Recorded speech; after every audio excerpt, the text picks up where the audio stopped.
when I was on the thyroid hormone and I was trying to diet during that period, I've heard plenty of people say that, like people who are enhanced and they're using anabolics along with thyroid, and then they'll say, it's really catabolic, and you don't want to do this unless you're taking anabolics and everything. And so I was not taking anabolics, and I noticed like rapid muscle loss. Like you might think, oh wow, I'm eating 2,800 calories and I'm losing 2 pounds this week. And that kind of makes more sense now when you think about how much muscle is lost. I mean, I remember going from 225 for 7 on incline bench to 225 for 2 in like 2 weeks. There's probably other stuff going on, but I mean, it was not. So anybody who's listening is like, oh, maybe I'll get some thyroid medication to like improve my fat loss. If you're a natural athlete, don't do that. Yeah. Yeah, thyroid's really weird. Low thyroid, like being hypothyroid, tends to decrease protein synthesis, and being hyperthyroid increases protein breakdown. And once you take thyroid levels out of the normal range, you just if you're not on steroids, you lose muscle like crazy. So not an effective approach to fat loss by any stretch of the imagination. Not to mention you can get into thyroid storm, and your heart rate goes to the absolute roof. Especially if you stack it with any sort of stimulant. I mean, they work. Clen and thyroid, delicious. They're super synergistic, but they can really cause problems.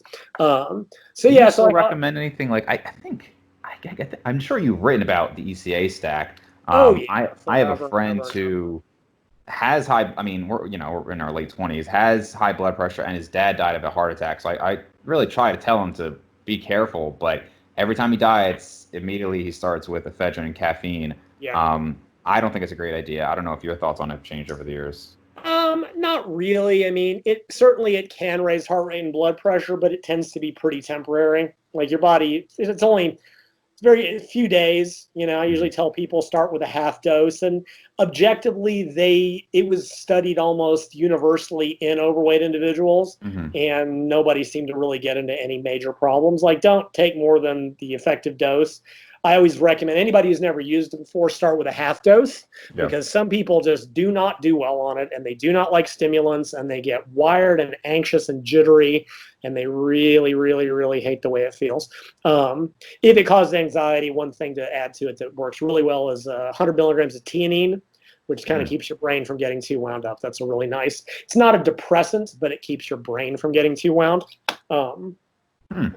So it's nice. Ephedrine, caffeine, and theanine. It's like you're wired, but you're chill at the same time. It's kind of.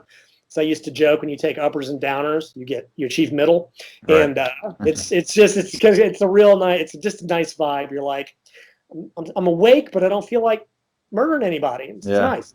So I still, I don't know. Ephedrine caffeine is one of those things that, safe if used appropriately, properly, gets better the longer you use it, which is unlike any other fat loss compound in the world that I'm aware of. Don't know if they ever figured out why. Can you explain that? Like, you mean the effects become more pronounced? Yeah. And I don't know why. There's a paper, this was years ago, right? Because most drugs you take, the longer you take them, the less effective they get. Sure. Now, I think even that gets into a whole separate issue that I've also written about. I think something like, does the EC stack stop working? And I don't think that's necessarily true. I can explain it real quickly. All right, so here's where you're starting a diet. Here's your energy expenditure. If you take ephedrine, you get like a 10% boost, 5%, right? Now, go forward a month in the diet. Your metabolic rate has dropped. Energy expenditure has dropped by 5 or 10%. You're still taking ephedrine, but it's like, oh, the ephedrine isn't working anymore. No, the ephedrine's working just fine.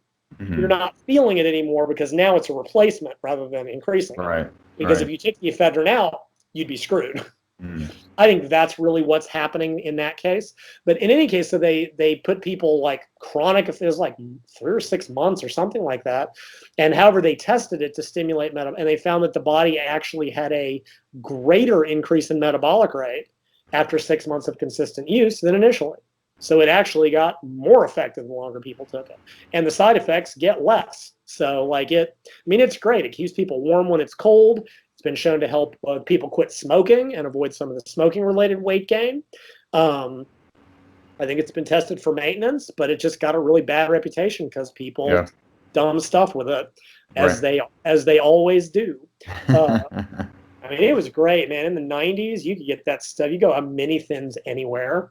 Go to Yeah. that was the trucker's secret. Uh, you just go to the truck stop and get little bags of mini thins. You could buy those things anywhere over the counter. And then people did dumb things during the rave culture, and they got it all Oof. banned. But now you can get it at Walgreens, or Interesting. they made meth with it. So Oh wow. Interesting.